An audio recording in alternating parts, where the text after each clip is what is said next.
Before we get into today's edition of Just the Truth, let me tell you about the latest special from Mike Lindell at MyPillow. The standard MyPillow, normally $49.98 for a limited time only, just $14.88 with promo code Joey. Go to MyPillow.com, click on the radio listener specials, and see all the specials. There's a limited quantity of just 10 at this special price. That's $14.88 with promo code Joey. Thanks for joining me in the PhD Weight Loss Studio. To lose weight for the last time, visit myphdweightloss.com. It's another busy day. In response to President Trump's threats of sanctions, Mexico has agreed to deploy 10,000 troops to the U.S. border in exchange for a 30-day pause on the threatened tariffs. In the final hours of the deadline, our northern neighbors also reached a tentative agreement, which involves the implementation of a $1.3 billion border plan from Canada and to appoint a fentanyl czar. See what you can get when you ask or give a little gentle nudge. An FBI agents group tells Congress to take urgent action to protect against politicization of the federal law enforcement agency that they believe the Trump administration is about to do. And New York's Attorney General Letitia James has advised hospitals to just ignore President Trump's executive order about sex change procedures for minors. This is the beginning of what's probably going to prove to be a major courtroom showdown. Failed Georgia gubernatorial candidate Stacey Abram's voter activist group has been hit with a mass layoff after a record-breaking ethics fine. We have all the details on that. I told you we'd be back. And ye shall know the truth, and the truth shall make you free. It's Joey Hudson. I wanted to name it the Joey Hudson bill, but they don't allow you to put names on bills. But I wanted to call it the Joey Hudson bill because I know that one's been near and dear to you for a number of years. That's how it's done. Let your voice be heard. And the truth shall set you free. Here's Joey Hudson. President Donald Trump has agreed to delay imposing additional tariffs on Canada. The threats had been set to take place or start today. This following a phone call with Canadian Prime Minister Justin Trudeau. In response to Trump's concerns, Trudeau announced new security measures, including a $1.3 billion border plan, the appointment of a fentanyl czar, and increased border security efforts. Now, think about this for a minute. For 4 years, both our southern border and our northern border have allowed people to come across and flood into our country. Joe Biden pretended that nothing could be done about it. Yet Donald Trump has been in office less than a month. And he's already secured some major deals. The Prime Minister in Canada outlined specific actions that they'll take, including deploying additional helicopters. They'll have more personnel involved, advanced technology along the border, as well as strengthening coordination with U.S. authorities at the border. Nearly 10,000 personnel are set to work on border protection. Additionally, Canada will formally designate cartels as terrorist organizations and create a joint task force with the U.S. to combat fentanyl trafficking, organized crime, and money laundering, backed by a $200 million investment. They're serious about this. Trump has long criticized Canada and Mexico, of course, for failing to curb illegal immigration, for failing to help us stop the drug trafficking, particularly fentanyl. He's also claimed that the U.S. subsidizes Canada by approximately $200 billion annually. His initial plan was to impose a 25% tariff on Canadian and Mexican imports, along with a 10% tariff on Chinese goods, with the Canadian-Chinese tariff set to take effect at midnight tonight. Following the call, Trudeau confirmed that the proposed tariffs will be put on hold for at least 30 days while both nations work toward a solution. It's off to a good start. Imagine what they can do. We're going to see some big changes, I believe, at both borders now. Mexican President Claudia Sheinbaum also announced yesterday that Mexico will deploy 10,000 troops as well to the U.S.-Mexico border in exchange for a 1-month delay on Trump's proposed tariffs against Mexico. The agreement was reached after a phone call between the two leaders just 12 hours before the tariffs were set to take effect. Trump confirmed the deal on Truth Social, describing the conversation as a very friendly and stating that the troops would be tasked with stopping the flow of fentanyl and illegal migrants into the U.S. Additionally, both leaders agreed that the U.S. would step up efforts to block the flow of firearms into Mexico. As part of the agreement, high-level negotiations between the two countries will start and put a permanent solution together. These talks will include Secretary of State Marco Rubio, Treasury Secretary Scott Bessent, and Commerce Secretary Howard Lutnick. President Trump indicated that he plans to personally participate in the discussions with President Sheinbaum to finalize a broader trade and security deal. Now, again, these announcements of a sudden change of heart with the Canadians and the Mexicans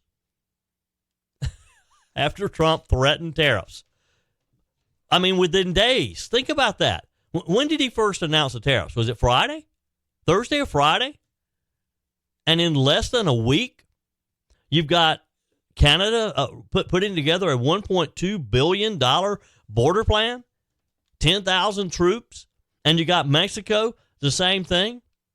But yet Joe Biden sat on his lazy rear end and claimed, oh, nothing can be done about it.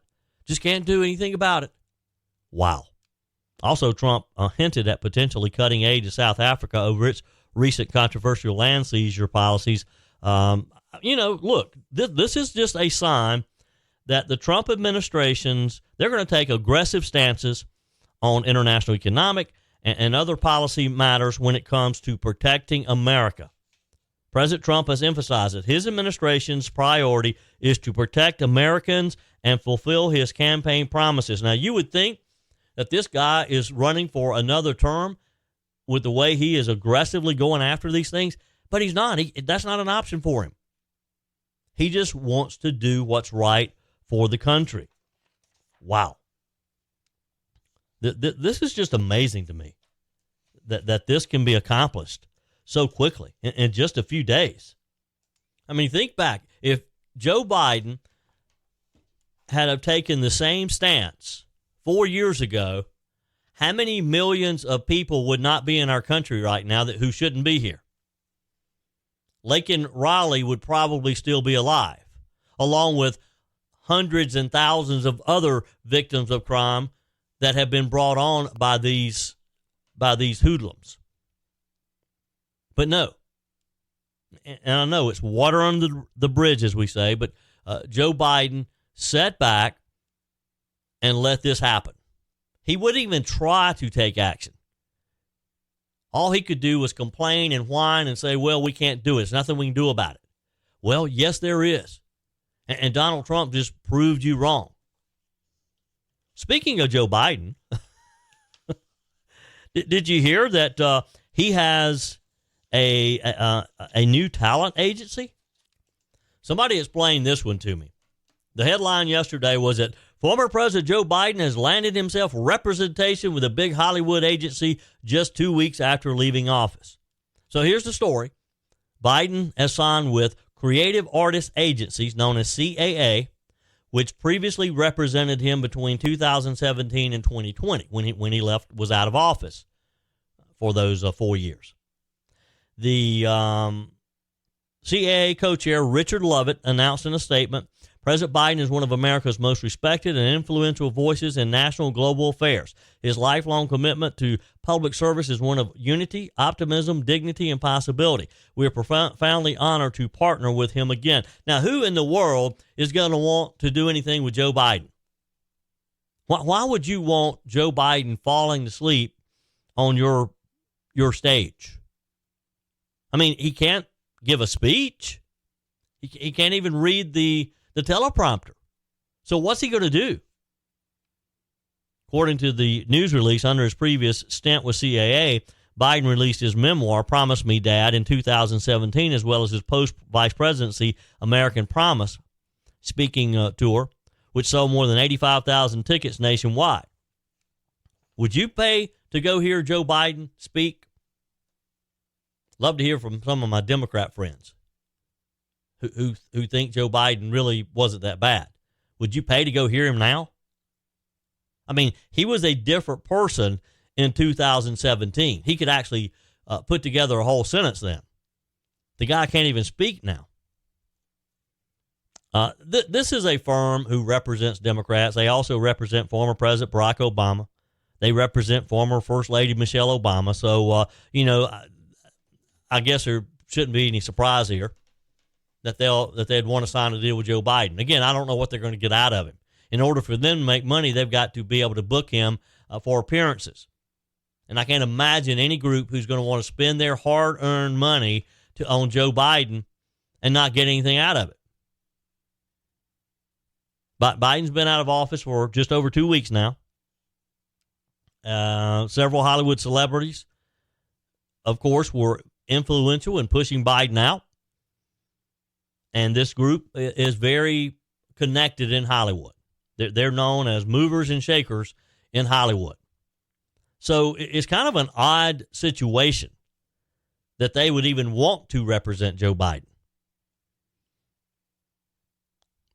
I mean, you had a long list of Hollywood elites who asked Joe Biden to step down, to get out of the race so that Kamala Harris could step up, like Ashley Judd, John Cusack, Rob Reiner, Stephen King, Mia Farrow, Michael Douglas. The list is long.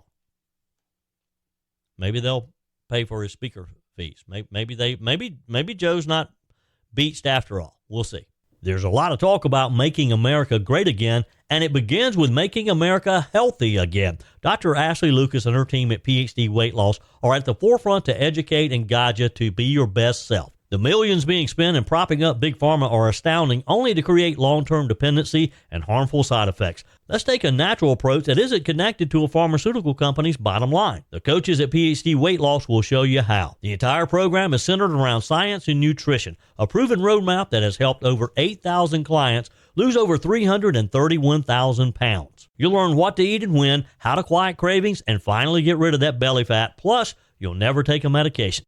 How many pounds would you like to lose in 2025? Do it the natural way with PhD Weight Loss, here to lead the charge to make America healthy again. Call PhD Weight Loss and schedule your consultation. 864-644-1900. That's 864-644-1900, or go to myphdweightloss.com.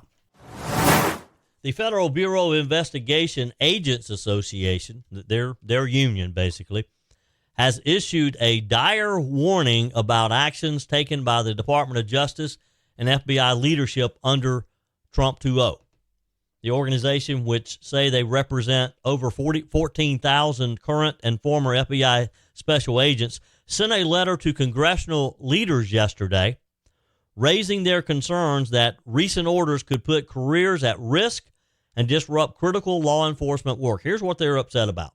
At the center of this controversy is an order from Acting Deputy Attorney General Emil Bovee to remove the entire FBI senior leadership team, including the assistant director in charge of the Washington field office. Additionally, FBI employees have been directed to compile a list of all personnel, past and present, who worked on investigations related to the January 6, 2021 and a Hamas-linked case. Now, this FBI union fears that these lists may be used to take punitive action against agents, although the Trump administration has not explicitly confirmed any of those types of measures. Special agents who risk their lives protecting this country are now being placed on lists and having their careers jeopardized, the group states, emphasizing that the lack of transparency and due process could undermine national security operations. Yeah, they always scream national security when something like this comes up. Have you noticed that all the groups who are protesting some of these moves that the Trump administration are making, that they're all these unions? I mean, this is all this is. The Federal Bureau of Investigation Agents Association is a union. And, of course, they're not going to like Donald Trump questioning what their agents have done, what they're doing, what they want to do. They don't think anybody should be able to ask questions. They're a union. The union fears that these lists, again, could be used for punitive action.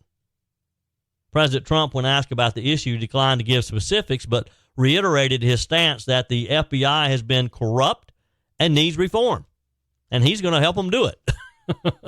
He expressed confidence that his nominee for FBI director, Kash Patel, will straighten it out, he said. And I can guarantee you Kash Patel will straighten it out.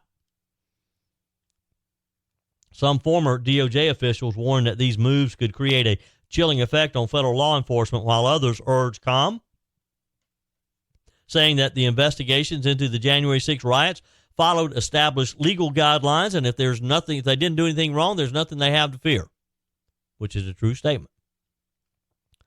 The future of the FBI's leadership remains uncertain as Congress and the administration continue in a bit of a power struggle over federal law enforcement.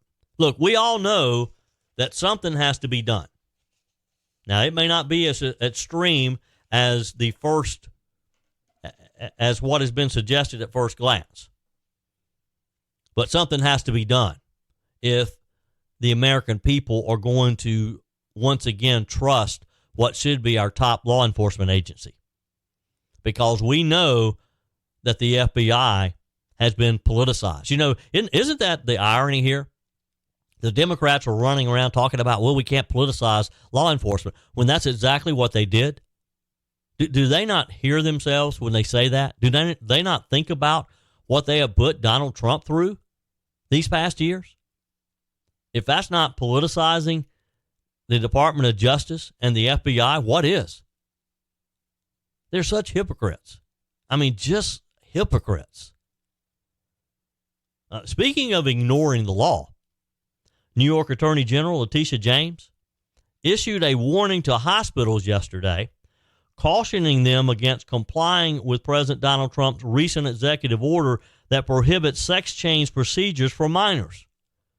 Ms. James argued that following the directive would violate New York State anti-discrimination law. So basically, she's put these hospitals in the position of, you got to decide which law you're going to break or ignore.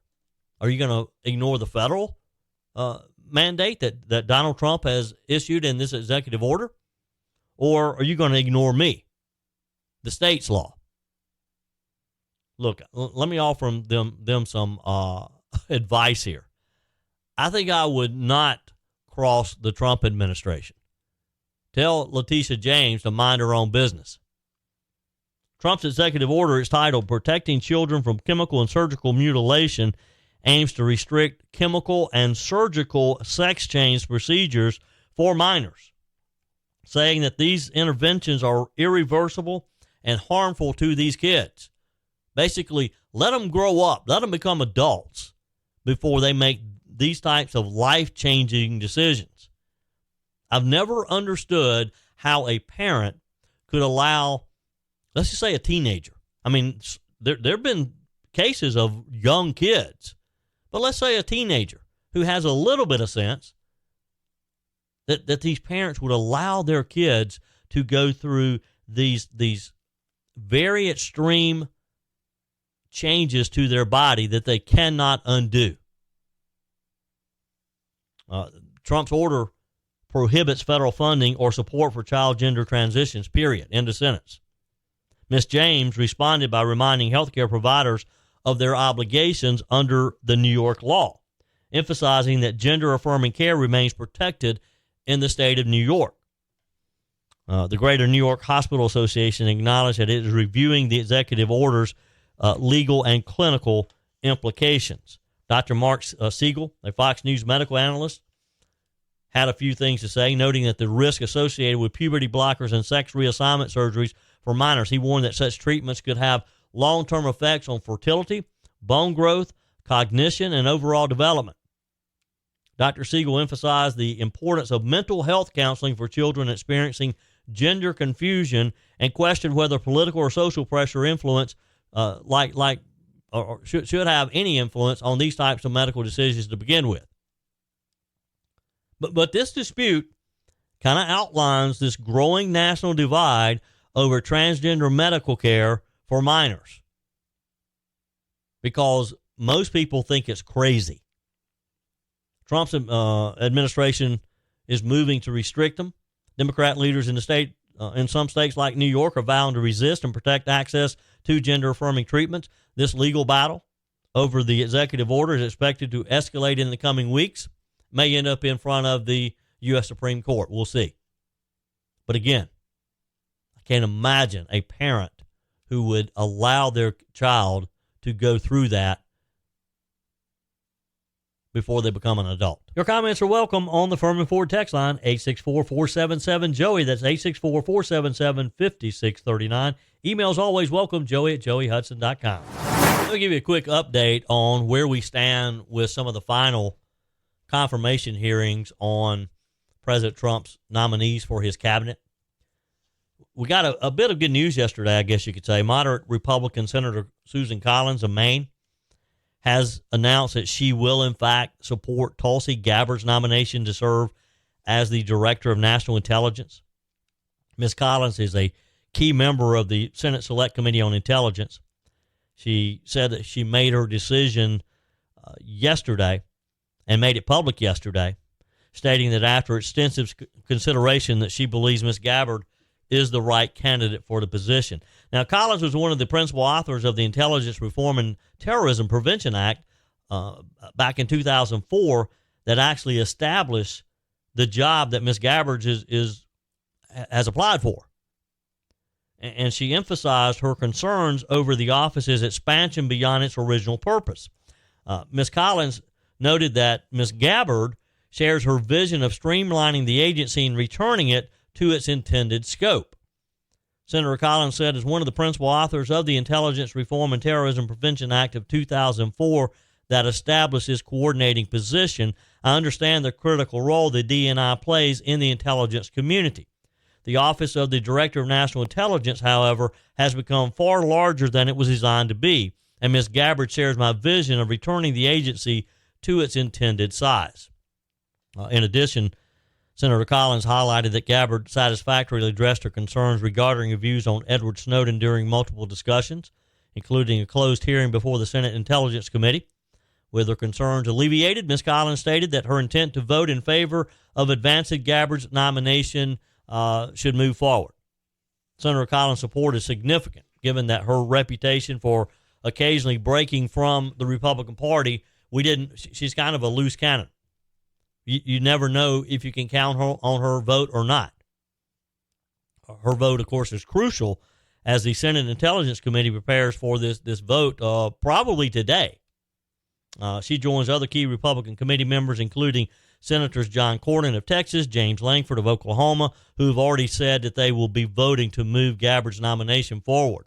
However, the committee's divided. One notable Republican holdout is still Senator Todd Young of Indiana, who has not declared his position, unless he did it late last night and it slipped by me. His hesitation has drawn some criticism from within his party, particularly from Elon Musk, who previously criticized Young on social media, calling him a deep state puppet. Now, Mr. Musk later retracted his comments after a direct conversation with Senator Young, stating that he now believes Young to be a strong advocate for limiting bureaucratic overreach. Now, wonder what they could have possibly discussed that would have changed Elon Musk's mind on this. What did that conversation sound like? Now, despite Senator Collins' support, Tulsi Gabbard's nomination still could be an uphill battle when you get it out into the full Senate. If she makes it through the Intelligence Committee, which I think she probably will, she will require a near unanimous Republican support, given the likelihood that she'll get zero Democrat backing at all. Now, doesn't that just kind of tell you something of where we are, where the Democrat Party is?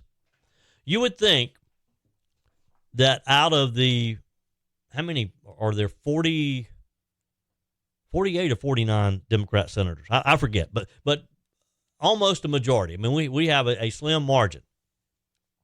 You would think, though, that out of 40-plus Democrat senators, one of them would say, I can support Tulsi Gabbard based on her past history, based on her qualifications for the job. You would think one of them would, or two of them, or three or four, a small handful. But not a single one will probably vote for her.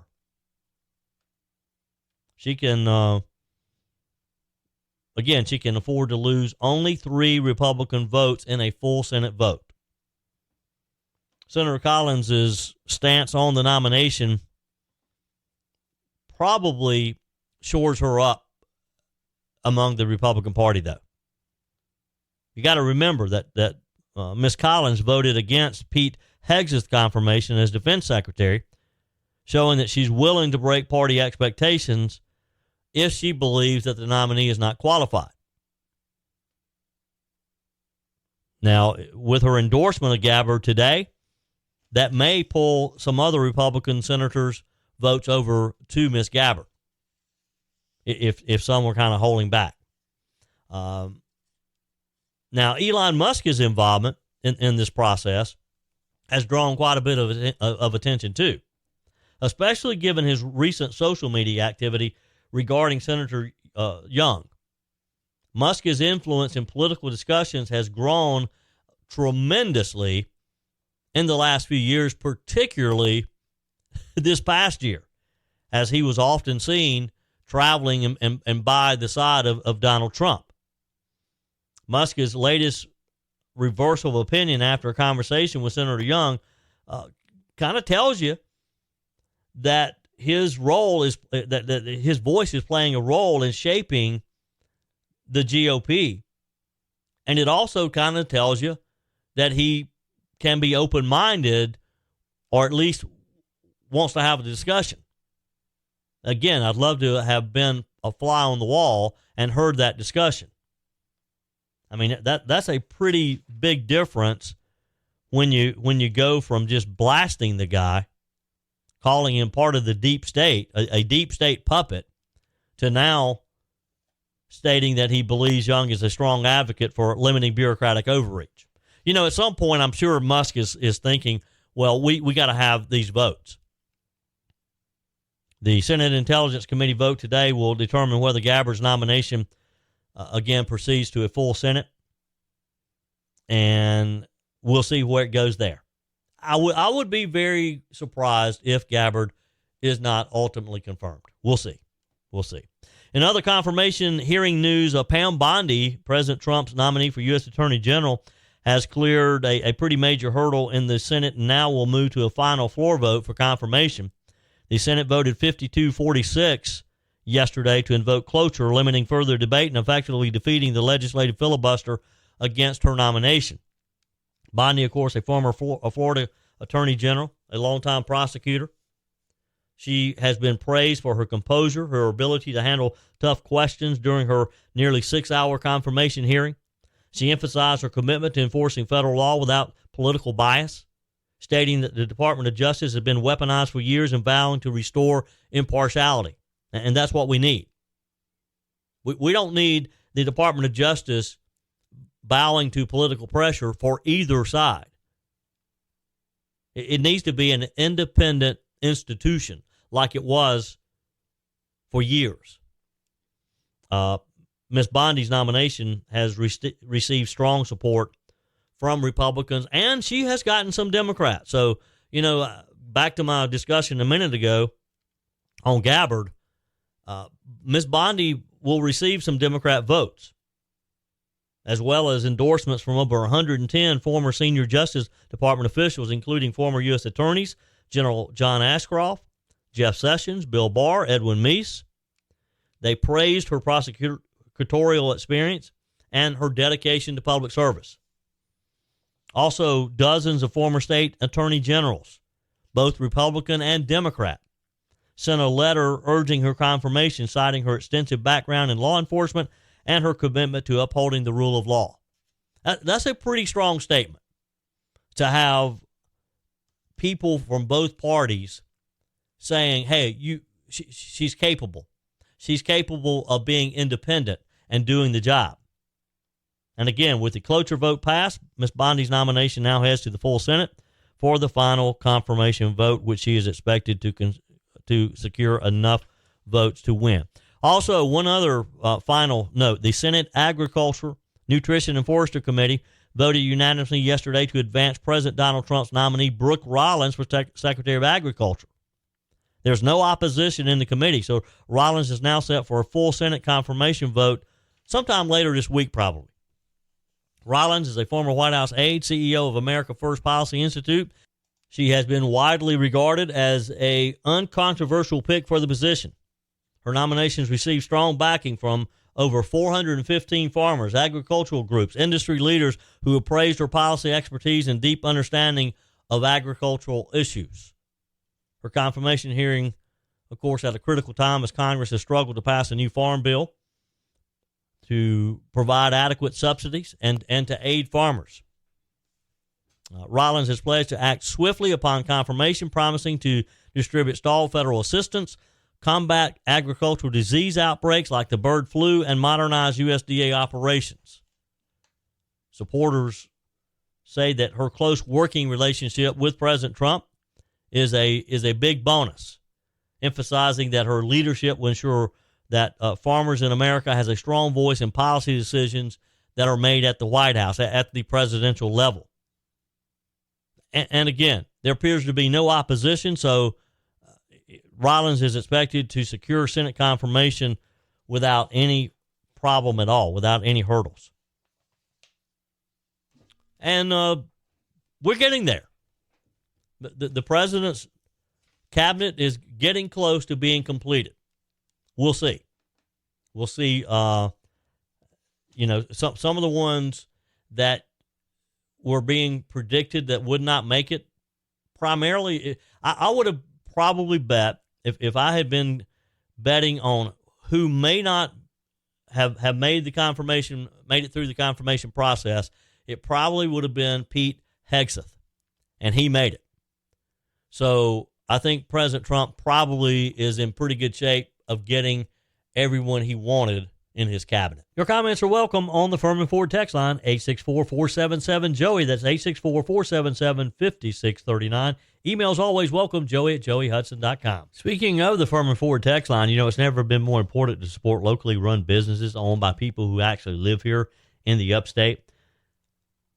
Let me take a minute to talk with you about our friends at Furman Ford. If you're looking for a new vehicle, maybe a great pre-owned vehicle, one you can trust, or maybe you're looking to order that special vehicle.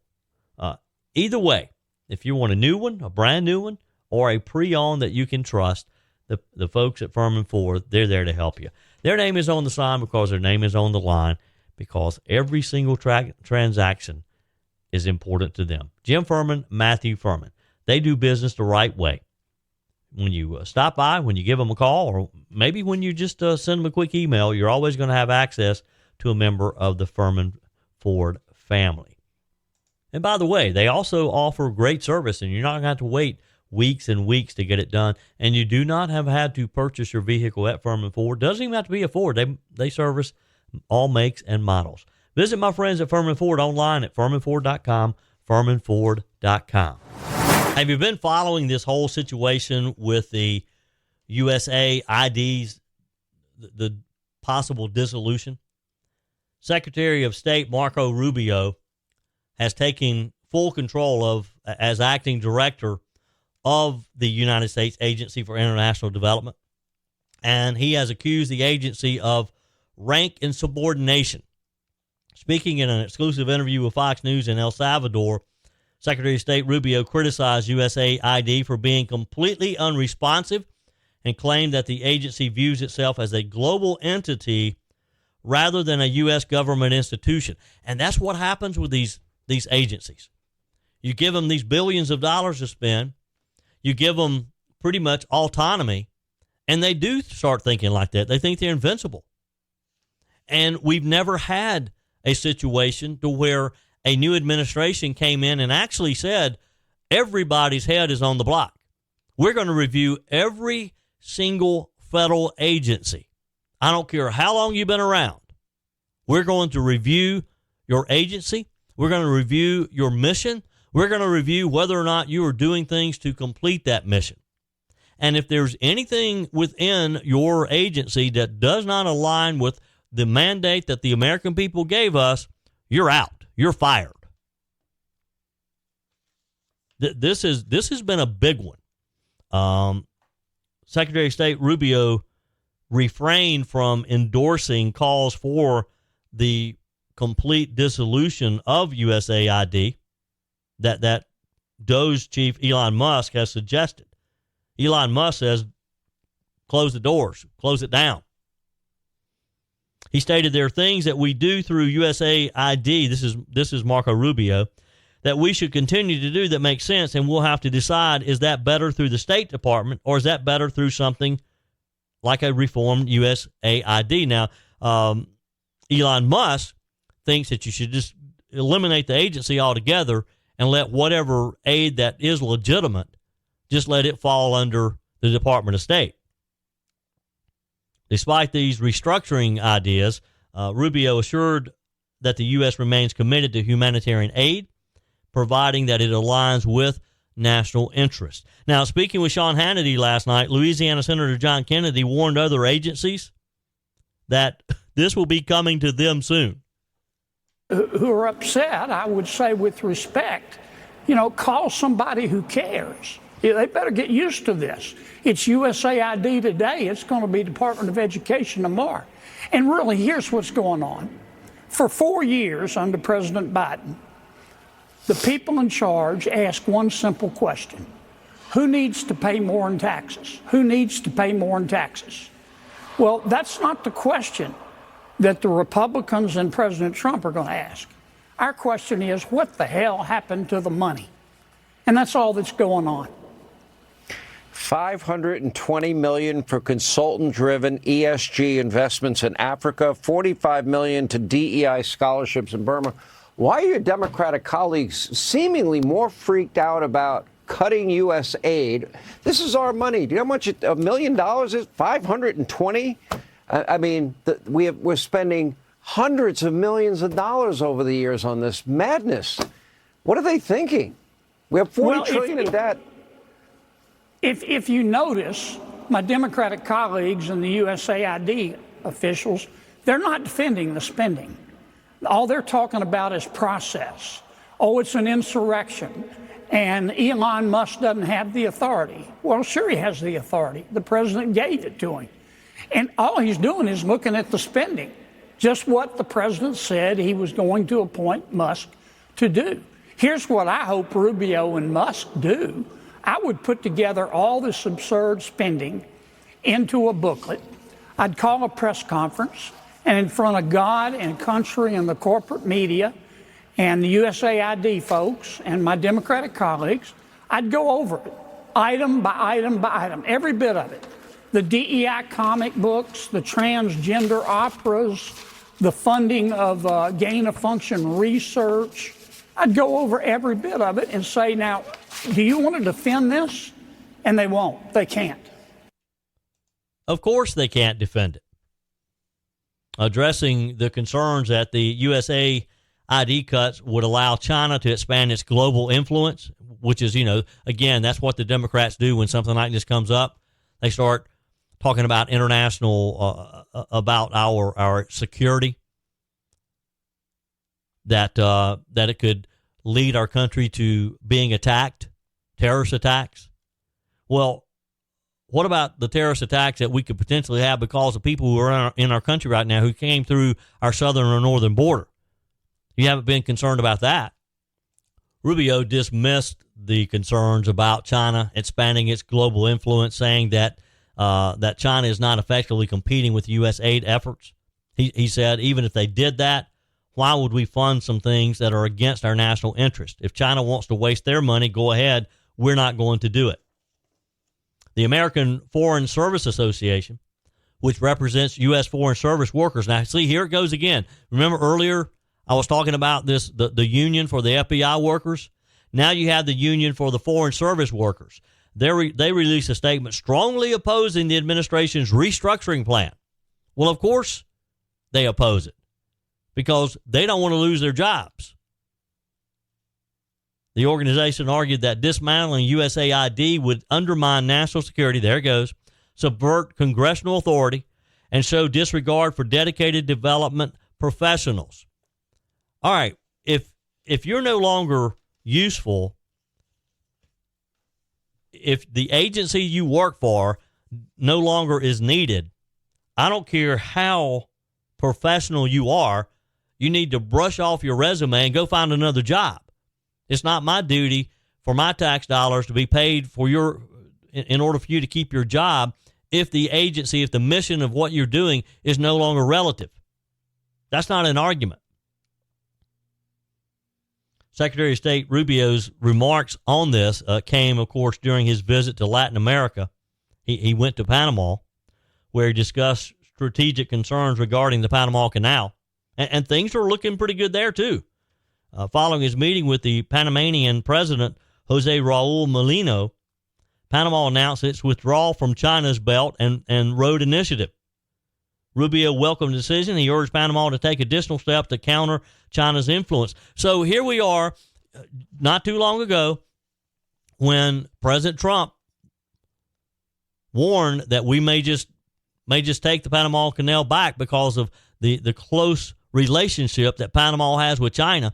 Now suddenly Panama is going to rethink that relationship.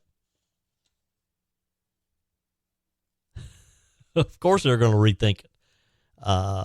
It's just amazing to me, and I know I keep repeating myself, but isn't it just amazing how showing your strength, showing you're not going to let somebody just walk over you, and we're going to do what's best for our country, for our own best interest, how suddenly these people will get on board with us?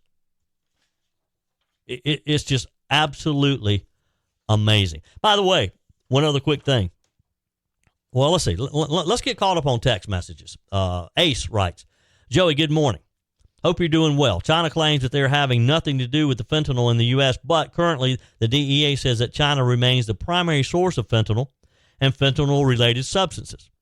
I think China needs a major reality check. Trump is in office now.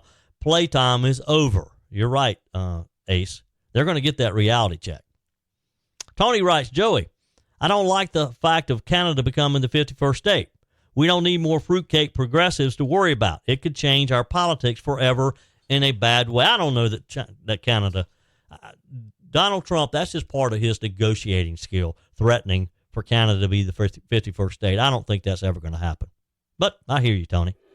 That's it for today's edition of Just the Truth. Thanks for joining me in the PhD Weight Loss Studios. To lose weight for the last time, visit myphdweightloss.com. If you haven't joined my mailing list yet, visit my website, joeyhudson.com. Click on the Connect with Joey button so that you can receive our emails and the most up-to-date news. Also, join me on my YouTube channel. Be sure and like, comment, and subscribe. Just search for Joey Hudson. As always, thanks for spending a few minutes of your day with me. Do me a favor and forward this episode to a few friends.